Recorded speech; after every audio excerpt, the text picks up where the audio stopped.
Selamat datang di channel Suara Papua ID. Kali ini kami akan membahas tentang pengiriman 4000-5000 tentara ke Papua, upaya stabilitas atau eskalasi konflik. Dalam beberapa waktu terakhir, perhatian dunia kembali tertuju pada Papua. Presiden Prabowo Subianto dikabarkan mengerahkan 4.000 hingga 5.000 personel TNI ke seluruh wilayah Papua. Langkah ini diduga sebagai respons terhadap meningkatnya tekanan internasional terkait dugaan pelanggaran hak asasi manusia (HAM) di tanah Papua. Isu Papua telah menjadi perbincangan global dengan berbagai organisasi internasional yang mendesak investigasi lebih lanjut terhadap tindakan represif aparat keamanan di wilayah tersebut. Namun, pengiriman pasukan dalam jumlah besar ini menimbulkan pertanyaan. Apakah langkah ini bertujuan untuk menjaga stabilitas keamanan dan menekan kelompok bersenjata? Ataukah justru berisiko memperburuk eskalasi konflik yang telah lama terjadi? Untuk memahami lebih dalam, kita perlu menelusuri latar belakang konflik Papua, sejarah panjang dugaan pelanggaran HAM, serta dampak dari kebijakan militerisasi di wilayah tersebut. Presiden Prabowo Subianto menyapa ribuan prajurit TNI yang bertugas di Papua melalui sambungan video call saat perayaan Tahun Baru 2025. Isu pelanggaran hak asasi manusia, HAM, di Papua telah menjadi sorotan internasional. Komite HAM PBB di Jenewa, misalnya, telah menyoroti kekerasan dan pelanggaran HAM berat yang terjadi di Papua. Beberapa kasus pelanggaran HAM berat di Papua antara lain dan ada banyak kasus yang kami sebutkan di sini dengan berbagai peristiwa penting yang terjadi di tanah Papua. Kasus Wasior 2001 sedih bermula dari serangan kelompok bersenjata terhadap perusahaan kayu di Kabupaten Wasior yang berujung pada kematian 4 karyawan dan 5 anggota BRIMOB. Respons aparat menyebabkan setidaknya 4 orang tewas, 1 orang mengalami kekerasan seksual, 5 orang hilang, dan 39 orang disiksa. Kasus Wamena, 2003 sedih terjadi operasi militer di Wamena yang mengakibatkan pelanggaran HAM berat, termasuk penyiksaan dan pembunuhan warga sipil.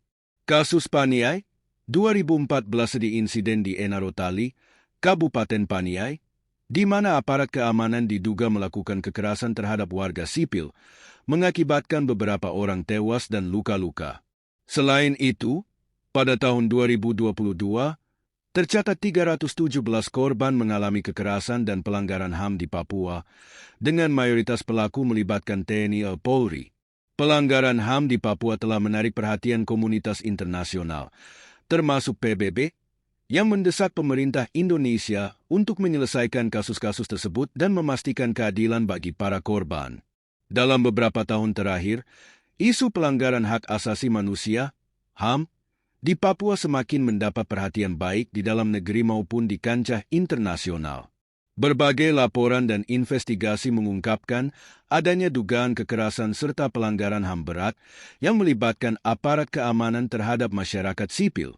Salah satu peristiwa yang menjadi sorotan adalah kasus Wasior tahun 2001 yang bermula dari serangan kelompok bersenjata terhadap sebuah perusahaan kayu di Kabupaten Wasior. Insiden ini menewaskan 4 karyawan dan 5 anggota BRIMOB, yang kemudian memicu operasi balasan dari aparat keamanan. Akibatnya, sejumlah warga mengalami penyiksaan, kekerasan seksual, serta penghilangan paksa. Kemudian, pada tahun 2003, terjadi operasi militer di Wamena yang juga menimbulkan dugaan pelanggaran HAM berat, termasuk penyiksaan dan pembunuhan terhadap warga sipil. Sementara itu, kasus Paniai tahun 2014 menjadi salah satu peristiwa yang paling mencolok, di mana aparat keamanan diduga melakukan kekerasan terhadap masyarakat yang sedang melakukan aksi protes, mengakibatkan beberapa orang tewas dan lainnya mengalami luka-luka. Pada tahun 2022, laporan dari berbagai lembaga mencatat bahwa setidaknya 317 korban mengalami kekerasan dan pelanggaran HAM di Papua, dengan mayoritas insiden melibatkan aparat keamanan. Kondisi ini semakin meningkatkan perhatian dari komunitas internasional, termasuk Perserikatan Bangsa-Bangsa, PBB, yang terus mendesak pemerintah Indonesia untuk menyelesaikan kasus-kasus tersebut serta memastikan keadilan bagi para korban. Situasi di Papua semakin kompleks ketika muncul laporan mengenai pengiriman ribuan tentara ke wilayah tersebut. Meskipun tidak ada pernyataan resmi terkait pengiriman 4,005,000 tentara tambahan ke Papua oleh Presiden Prabowo Subianto, fakta bahwa Papua tetap menjadi wilayah dengan tingkat ketegangan tinggi menunjukkan bahwa pendekatan keamanan masih menjadi prioritas utama pemerintah. Dalam perayaan Tahun Baru 2025, Presiden Prabowo sempat menyampaikan pesan kepada para prajurit yang bertugas di Papua, menegaskan komitmennya terhadap stabilitas dan keamanan di wilayah tersebut. Namun, pendekatan militer dalam menangani persoalan Papua terus menuai kritik dari berbagai pihak, termasuk organisasi HAM. Banyak pihak menilai bahwa solusi damai dan dialog harus lebih diutamakan dibandingkan dengan pengerahan kekuatan militer, mengingat sejarah panjang konflik dan ketegangan yang telah berlangsung selama beberapa dekade. Sampai saat ini, tantangan terbesar yang dihadapi pemerintah Indonesia adalah bagaimana menyeimbangkan aspek keamanan dengan upaya penghormatan terhadap hak-hak dasar masyarakat Papua serta penyelesaian pelanggaran HAM yang telah terjadi. Masa depan Papua, antara keamanan dan keadilan. Pengiriman 4,005,000 tentara ke seluruh wilayah Papua menambah daftar panjang kebijakan militerisasi di tanah Papua. Meski pemerintah beralasan bahwa langkah ini bertujuan untuk menjaga stabilitas dan menekan ancaman keamanan, banyak pihak khawatir bahwa pendekatan militer justru akan memperparah ketegangan serta meningkatkan risiko pelanggaran HAM.